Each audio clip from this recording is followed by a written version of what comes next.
Bonjour à tous, aujourd'hui on va partager l'évangile du jour qui se trouve dans Luc chapitre 1 versets 26 à 38.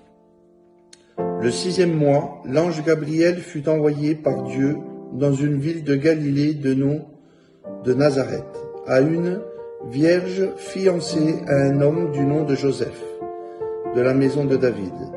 Et le nom de la vierge était Marie. Il entra et lui dit : Réjouis-toi, comblée de grâce, le Seigneur est avec toi. À cette parole, elle fut toute troublée, et elle se demandait que signifiait cette salutation. Et l'ange lui dit : Sois sans crainte, Marie, car tu as trouvé grâce auprès de Dieu. Voici que tu concevras dans ton sein et enfanteras un fils, et tu l'appelleras du nom de Jésus. Il sera grand et sera appelé Fils du Très-Haut. Le Seigneur Dieu lui donnera le trône de David, son père.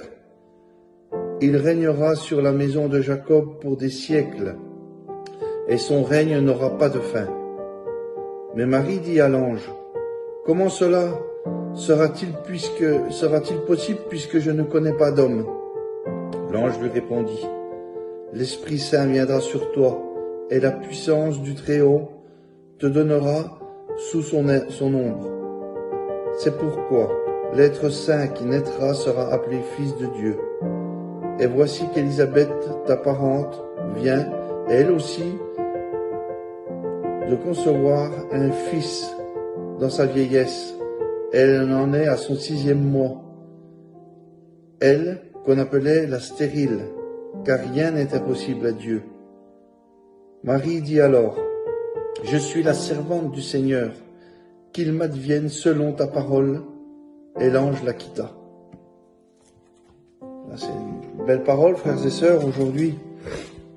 Voilà, le Seigneur envoya son ange à Marie.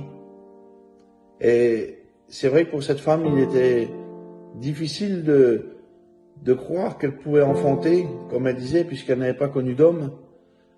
Mais rien n'est impossible à Dieu. Et à travers cette parole, c'est cette confiance que Marie a pu avoir, et cette grande foi aussi qu'elle a pu avoir. Eh bien, aujourd'hui, le Seigneur, à travers ça, frères et sœurs, à travers cette parole, nous appelle à avoir cette même foi que Marie. Cette même foi et croire vraiment que rien n'est impossible à Dieu, et que Dieu, peut aussi faire toutes choses pour nous. Voilà, frères et sœurs, cette parole aujourd'hui, ce qu'elle m'a mis à cœur, c'est de croire.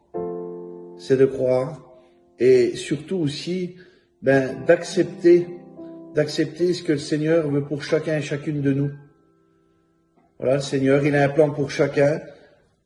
Et là, il avait un plan pour Marie, c'était d'enfanter notre Sauveur Jésus-Christ. Et aujourd'hui, le Seigneur, il a aussi un plan pour chacun et chacune, mais à nous comme Marie, de l'accepter, et puis d'aller plus loin que le Seigneur, de faire confiance à Dieu, d'accepter ce qu'il veut nous donner, et ce qu'il veut de nous, la mission qu'il a pour chacun et chacune. Voilà, alors, soyons comme Marie, acceptons le Seigneur dans nos vies, acceptons vraiment d'aller plus loin avec lui aussi, d'aller plus loin, et ne sera que meilleur. Voilà, c'est quelques mots que j'avais à dire aujourd'hui sur cette parole, frères et sœurs. Voilà, alors Seigneur Jésus, béni sois-tu, Seigneur, pour cette parole.